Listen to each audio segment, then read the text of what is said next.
These Boolean operators, because they return a true and false, are a little bit, take a little more time to kind of understand. So let's kind of go through this in a little more detail. So in this example here with the Boolean operator and, the student major equals English and the GPA is greater than 3.0. Both of those things would have to be true in order for those records to be selected. So if someone was only an English major but their GPA was below 3.0, they would not be selected. Or if a student had a GPA above 3.0 but their major was not English, they would also not be selected. So both of these have to be true in order for the record to be selected, or the row in the attribute table. But the or, only one of them has to be true. So or the student major equals Spanish, or the student major equals German. All the students who have a major of Spanish and German would be selected with this, because it's returning a true condition for one or a true condition for the other, and that's all you need in order for it to be selected. So and returns true if both conditions are true, or returns true if neither condition is true, and then these other two, XOR, that returns true if one condition is true and the other is false, but it doesn't matter which is which, and not returns true if the first condition is true and the second condition is false. These can get a little confusing, and sometimes the easiest way to see these is with something called a Venn diagram.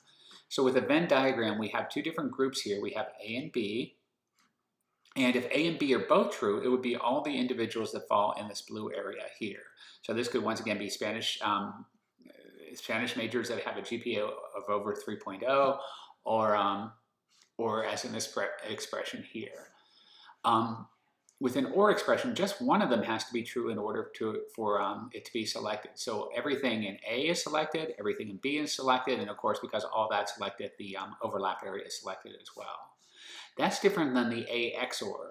With the A XOR, one has to be true or the other has to be true, but if both are true, then it's not included. So both of these areas here are selected with an A XOR. And then an A not B would be the parts of A that are not at all included in B. So it's kind of like a subset of A where we're not including those parts that also appear in B. So how do we interpret these Venn diagrams? So let's say T equals all the students in the university, this big circle here. A subset of that would be A, which are the geography majors. Another subset might be B, students from New York, and another subset would be C, students from New Jersey. Students have to be either from New York or New Jersey. They can't be from both states because that's just like one column in the attribute table that gets one value. So if they have New York, they're here. If they have New Jersey, they're here. And as you can see, there's no overlap between B and C. So then once we have all, but there are geography majors both from New York, that would be this subset here, and there are geography majors from New Jersey, which would be this subset here. So let's see what that looks like in terms of some of these Boolean operators. So find the selected records in the diagram for each of these cases. Select geography majors from New York. Major equals geography, so it can be anywhere in A, and the state equals New York. Both those things have to be true, so it's only going to be this little slice right here that's going to, it's going to be true for both of those. Select students from either state. State equals New York or state equals New Jersey. That's going to be the entire circle B, or the entire ellipse, the entire shape B, and the entire shape C here. Both of those areas are going to be selected. And select other majors from New Jersey.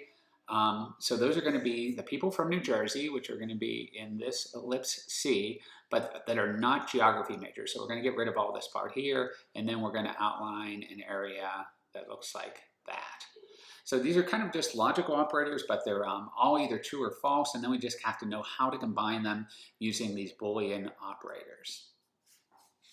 And then the and versus or, once again, what happens if you try to evaluate this state? State equals New Jersey and state equals New York. Both those things have to be true. State equals New York is true here. State equals New Jersey is here. There's no overlap, so that would be a null set. But this says do not overlap, so no records would be selected. But if we did or, states equal New York or states equal New Jersey, now both the entire area of C and the entire area of B is selected. So unlike arithmetic operators, Boolean operators have no order of precedence. It doesn't matter which one you do first. So multiple conditions are evaluated from left to right unless parentheses are used to change that order. So A and B equals B and A.